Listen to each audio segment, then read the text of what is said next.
दोस्तों कविता क्रमांक 4 किताबें। मैं कहना चाहूंगा ये इतना अच्छी कविता है ना, इसके अंदर बहुत सारी चीजें, अभी जो नया कुछ बदलाव आ रहा है उसके बारे में बताया गया है। देखो दोस्तों, मैं आप सभी को एक चीज बोलना चाहूंगा, जितने भी स्टूडेंट है, अगर आप लोगों ने मुझे बोला कि सर ये सब्जेक्ट कराओ, ये सब्जेक्ट मैंने स्टार्ट कर दिया है, बट इसके अलावा गाइस अपने इस चैनल पे हर वो सभी चीजें, अलजेब्रा, ज्योमेट्री, लैंग्वेज, सब कुछ है। बस जाके प्लेलिस्ट चेक करो, या तो बोलो मैं डिस्क्रिप्शन में लिंक दे देता हूं, पर पढ़ना स्टार्ट कर दो भाई। अपने को इस बार अच्छा स्कोर करना है। तो चलो स्टार्ट करते। किताबें किताबें झांकती है बंद अलमारी के शीशों से, बड़ी हसरत से ताकती है। महीनों अब मुलाकातें नहीं होती, जो शामें उसकी सोहबत में कटा करती थी अब अक्सर। देखो दोस्तों, ये तो आपको भी पता है कि पहले बच्चों को बहुत सारे बुक्स पढ़ने के, मतलब अगर आप अपने बड़े भाई से पूछोगे और बड़े भाई से भी बड़े भाई से पूछोगे, तो आपको जरूर बताएंगे कि पहले बुक्स, मतलब अगर कोई भी चीज समझना है, कुछ भी चीज जानना है, या तो अगर स्टोरी भी पढ़नी है तो भी बुक्स की ही आदत डाली जाती थी। पर आप देखो, अब अगर जो भी चीज चाहिए एक झटके में क्लिक करो, कंप्यूटर आपके सामने है, सभी कुछ फटाफट मिल जाएगा, या मोबाइल हाथ में है, जो चीजें चाहिए वो सभी चीजें मिल जाएगी। तो किताबों में यही बताया गया है, किताब ये जो कविता है इसके अंदर यही बताया है कि अब किताबों से लोगों का रिश्ता बहुत कम हो रहा है और धीरे धीरे उससे दूरियां बनती जा रही है। तो कभी इन पंक्तियों से क्या कहते हैं वो भी हम समझ लेते हैं। कभी बताते हैं कि कंप्यूटर के युग में किताबों की अहमियत कम हो गई है। सही बात है, बिल्कुल, ये तो आप भी जानते हो, मैं भी जानता हूं। और सिर्फ वो अलमारी सजाने की चीज बनकर रह गई है। अलमारी में बंद किताबें जैसे कवि की ओर देखती है और कहती है कि कोई उन्हें पढ़े। अब पुस्तकें अलमारी में ही रखी पड़ी रह जाती है, आप देखो वो धूल बैठ जाता है। लाइब्रेरी में जाके चेक कर लो, बहुत सारे बुक्स ऐसे होते हैं जिनमें धूल बैठा रह जाता है और बहुत दिनों से लोग उसको निकालते नहीं है। अब महीनों बीत जाते हैं और कभी उनका इस्तेमाल नहीं करते, जबकि पहले उनकी शामें इन्हीं किताबों के साथ गुजरती थी। मतलब शाम के टाइम भी लोग बुक पढ़ते थे, या तो पहले की मूवी देखोगे तो बाहर दादाजी पेपर पढ़ते हुए नजर आते थे या कोई बुक्स पढ़ते हुए नजर आते थे। अब अगर दादाजी दिखेंगे ना, तो अब उनके हाथ में मोबाइल फोन होगा जिसमें वो रिसर्च करते हुए नजर आएंगे। सो गाइस, इन पंक्तियों का बहुत सिंपल मीनिंग मैंने आपके सामने रख दिया। अब चलते दूसरा। गुजर जाती है कंप्यूटर के पर्दों पर, बड़ी बेचैन रहती है किताबें। उन्हें जब नींद में चलने की आदत हो गई है, जो कदरें वो सुनाती थी कि जिनके सेल कभी मरते नहीं थे, वो कदरें अब नजर आती नहीं घर में, जो रिश्ते वो सुनाती थी। कवि क्या कहते हैं? कवि कहते हैं कि पहले उनकी शामें किताबें पढ़ने में गुजरती थी, लेकिन कंप्यूटर आने के बाद पढ़ना लिखना उसी पर करने लगे। आप सभी को पता है, जो भी चीजें हमें रिसर्च करना है, जो भी चीजें हमें पता लगाना है, हम सब उसी के हेल्प से करते हैं, या तो मोबाइल फोन या तो कंप्यूटर। जिससे किताबों से उनका जुड़ाव कम हो गया। इससे दूरी से किताबें जैसे बेचैन हो गई है। अब मतलब किताबों को भी ऐसे लगने लगा है कि यार पहले मेरे को इतना प्यार मिलता था, अचानक मुझसे ये लोगों का प्यार क्यों खत्म हो गया? क्योंकि हमें कोई और मिल गया ना भाई। ऐसा ही जनरेशन चलता है। तो किताबें ये सब देख के बहुत बेचैन हो गई है, और अब तो वो सपनों में ही दिखाई देती है। इन किताबों से जो मानव मूल्य और रिश्तों की समझ मिलती थी, वो अब घर में दिखाई नहीं देता। आपने देखा है, बुक्स बहुत सारी चीजें बताती थी, बहुत सारे अट्रैक्शन, बहुत सारे लगाव जो रहते थे वो किताबों के कारण ही होते थे। ये हम अंतिम पैराग्राफ में, अंतिम पंक्ति में देखेंगे कि बहुत सारे लगाव किस तरह से इन किताबों से बनते थे। वो सारे उधड़े उधड़े हैं, कोई सफा पलटता है तो एक सिसकी निकलती है, कई लफ्जों के मानी गिर पड़े हैं, बिना पत्तों के सूखे ढूंढ लगते हैं सब अल्फाज जिन पर अब कोई मानी नहीं उठते। कभी किताबों की तारीफ करते हुए कहते हैं कि वो रिश्ते और संबंधों की समझ देती थी। अपनी किताबें किताबें जो थी वो रिश्ते और संबंधों की बहुत अच्छी समझ देती थी कि कैसे इनके बीच में रिश्ते होने चाहिए, और रिश्तों का असली मतलब क्या है ये कौन बताता था? किताबें बताती थी। लेकिन अब ये रिश्ते बिखर गए हैं। जब कभी इन किताबों की का कोई भी पन्ना पलटते हैं तो उनकी हालत देखकर उन्हें दुख होता है, उन्हें रोना आता है। भाई ये देखो, आज आज पहले किताबों को इतना प्यार मिलता था, अब किताबों का हाल ये है कि बहुत सारी किताबों की तरफ कोई देखता भी नहीं है। इसलिए कवि क्या हो जाते हैं? बहुत दुखी हो जाते हैं। कई शब्द अपने अर्थ को खो चुके हैं, और बिना अर्थ के शब्द ऐसे लगते हैं कि जैसे बिना पत्तों का सूखा ढूंढ। ओके, अब सोच लो, अगर टहनियां हैं और उसमें पत्ते नहीं हैं तो कैसा दिखाई देगा? उसी तरह से बहुत सारे जो शब्द हैं उनके अर्थ गायब हो चुके हैं, उनका कोई मतलब ही नहीं है। क्योंकि किताबें थी तो हर चीजों का मतलब बताती थी, पर अब बहुत सारे शब्द ऐसे जिनके अर्थ खत्म हो चुके हैं, गिर चुके हैं, उनका अर्थ खो चुका है। और ये इस तरह से लगते हैं जैसे पत्तों, जैसे सूखे ढूंढ पे बिना पत्तों का सूखा ढूंढ, मतलब टहनियों पे अगर पत्ते नहीं है तो कैसे दिखाई देंगे? आप समझ सकते हो, जिस पर अब नया अर्थ नहीं उग सकता। अब कोई अर्थ नहीं उग सकता, क्योंकि दोस्तों किताबों की एक अलग ही अहमियत थी।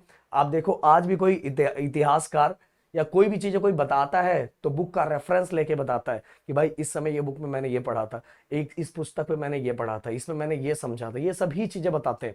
बट आप देखोगे कि अब अगर हम गूगल पे सर्च करेंगे तो एक ही चीज के 10 आंसर मिल जाते हैं। अब उससे तो और सिंपल एआई आ गया, एआई में देखोगे एक ही आंसर मिलेगा, बट गूगल में 10 आंसर मिलता है। आप अपन सोचते हैं यार कौन सा सही है, ये सही है कि वो सही है। बट पहले अगर किसी का पुस्तक कुछ भी लिखा रहता था, अगर हमने एक बार पढ़ लिया तो हम बार बार उसी का रेफरेंस देते थे कि नहीं इस बुक में ऐसा दिया था और यही चीजें हमें क्या करना है, कंटिन्यू हमें लगातार फॉलो करना है। बट अब धीरे धीरे सभी चीजें चेंज हो रही है, बदल रही है। जुबा पर जो जायका आता था सफा पलटने का, अब उंगली क्लिक करने से बस झपकी गुजरती है। बहुत कुछ तब तब खुलता चला जाता है पर्दे पर, किताबों से जो जाति रब्ता था कट गया। कभी पुस्तकों और कंप्यूटर पर पृष्ठ पलटने के तरीके के बारे में कहते हैं कि किताबों का पृष्ठ बदलने में में जीभ को एक प्रकार का स्वाद मिलता था। आपने देखा होगा कि बहुत लोग ऐसे ऐसे करके ऐसे ऐसे करके क्या करते थे, पुस्तकों के पन्ने पलटते थे। पहले ऐसे ही होता था ना। और कंप्यूटर का अगर स्क्रीन बदलना है तो किस तरह से करते, क्लिक करते। ओके, तो सेम वही लिखा है कि दोनों के बारे में बताया है कि किस तरह से जो उनका पेज पलटा जाता है, स्क्रीन बदला जाता है। इन पंक्तियों के बारे में कवि इन लाइनों से ये बताना चाहते हैं कि पृष्ठ बदलने में जीभ को एक प्रकार का स्वाद मिलता था। अब कंप्यूटर पर उंगली से क्लिक करने पर पृष्ठ पलक झपकते ही बदल जाता है। पर्दे पर मन चाहे ढंग से एक के बाद एक कोई भी पृष्ठ खोल जाता है। इसके कारण लोगों को किताबों से बना हुआ निजी संपर्क अब टूट गया है। देखो पहले क्या करता था, एक एक पन्नों को पलटना पड़ता था। अब तो भाई एक क्लिक से जो चाहो वो आपके सामने आ जाएगा। इसीलिए इतना आसान हो जाने की वजह से अब लोगों का रिश्ता किताबों से क्या है, टूट गया है। दूरियां बना लिया है लोगों ने। कभी सीने पे रखकर लेट जाते थे, कभी गोदी में लेते थे, कभी घुटनों को अपना रियाल की सूरत बनाकर नीम सजदे में पढ़ा करते थे। छूते थे जबी से वो सारा इल्म तो मिलता रहा आइंदा भी। कभी कहते हैं कि किताबें पढ़ते समय उससे गहरा जुड़ाव महसूस करते थे। मतलब सही बात है, किताब जब पढ़ते हो, पहले कॉमिक्स बुक्स आता था बच्चों के लिए, बहुत बच्चों को बहुत मस्त लगता था। स्टोरी बुक्स, अगर कहीं भी कोई किसी भी घर में अगर बच्चे से जुड़ा हुआ कोई पार्टी सेलिब्रेशन है तो वहां यही बुक्स दिया जाता था। अब ऐसा नहीं होता भाई, अब कंप्यूटर दिया जाए, अब लैपटॉप दिया जाता है या तो मोबाइल दिया जाता है, ये गिफ्ट। तो अब जो है तोहफा भी बदल चुका हुआ है दोस्तों। तो किताबें पढ़ते समय वो उससे गहरा जुड़ाव महसूस करते थे। कभी उसे छाती पर रख लेटते, कभी गोद में रखते। ओके, तो कभी घुटनों को रियाल बनाकर ऐसे पैरों का ऐसे फोल्ड करके इस पे बुक रख देते हैं। रियाल मतलब लकड़ी का बना हुआ रहता है जिसके बुक बीच में रखा जाता है। तो किताबों को कभी घुटनों को रियाल बना के उसके बीच में रख लिया जाता था, ऐसा कभी बताते थे। वे किताबों को माथे से लगाते ताकि भविष्य में भी उससे ज्ञान मिलता रहे। मतलब उन किताबों को चूम लिया जाता था। देखो आप, अगर आप अपने मम्मी पापा से पूछोगे या घर में कोई बड़ा है उससे पूछोगे तो आप देखोगे आज भी बहुत लोग ऐसा इस तरह से चीजें दिखाई देखी, अगर गलती से पैर पुस्तकों को लग गया तो हम लोग इस तरह से करते हैं, क्योंकि हमें ऐसा लगता है कि हमें इसी से ज्ञान मिल रहा है, तो इसकी भी हमें क्या करनी चाहिए, पूजा करनी चाहिए। और जो बातें बिल्कुल सही है, समझ में आए। तो पहले जो पुस्तक को है माथे से लगाया जाता था और हमें ऐसा लगता था कि भाई हमें मतलब ऐसा माना जाता था कि भविष्य में भी इस पुस्तक से हमें लगातार ज्ञान मिलता जाए, और इसीलिए हम उसके बहुत ज्यादा उसका रिस्पेक्ट करते थे, बहुत ज्यादा इज्जत करते थे, एंड बहुत ज्यादा हमारा प्यार था किसके साथ, पुस्तकों के साथ। लास्ट और अंतिम, अगर वो जो किताबों से मिले करते थे सूखे फूल और महके हुए रुक्के, किताबें गिरने उठाने के बहाने रिश्ते बनते थे, उनका क्या होगा वो शायद अब नहीं होंगे। आपने बहुत सारी मूवी पहले देखी होगी, या हॉस्टल की, कॉलेज की जो मूवी उससे रिलेटेड होती होगी, उसके अंदर ये सीन जरूर देखा होगा। या तो अभी भी बहुत सारे पुस्तकों के अंदर आपने देखा होगा कि बहुत सारे क्या करते, बुक के अंदर ऐसा पत्ते रखते हैं, और पत्ते सूखे हुए पत्ते रहते हैं। पर अब बदल चुका है, अब कैडबरी के पन्ने रहते हैं।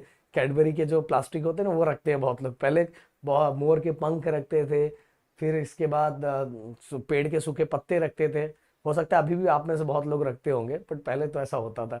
कभी कहता है कि किताबों के साथ कई रोचक बातें जुड़ी हुई होती थी, जैसे उनमें किसी के लिए फूल या संदेश पत्र रखना, मतलब उसके अंदर, बुक के अंदर संदेश पत्र रखना या फूल रखना, जिसे लोग सूखने के बाद भी संभाल कर रखते थे, जिससे रिश्तों की यादें ताजा होती थी। या भाई मेरे को इसने फूल दिया था या मुझे इसने पत्र दिया था, तो बुक के बीच में रखा जाता था।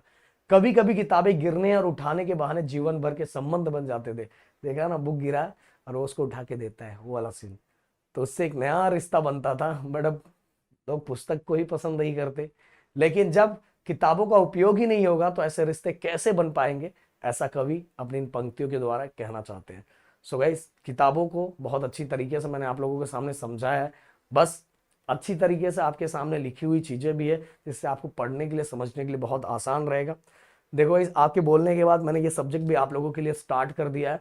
बट बेसिकली जाके देखोगे, इसके अलावा साइंस, मैथ हमने बहुत बेहतरीन तरीके से बनाया हुआ है। मिलते हैं नेक्स्ट वीडियो में। Thank you so much guys. जय हिंद और जय महाराष्ट्र दोस्तों।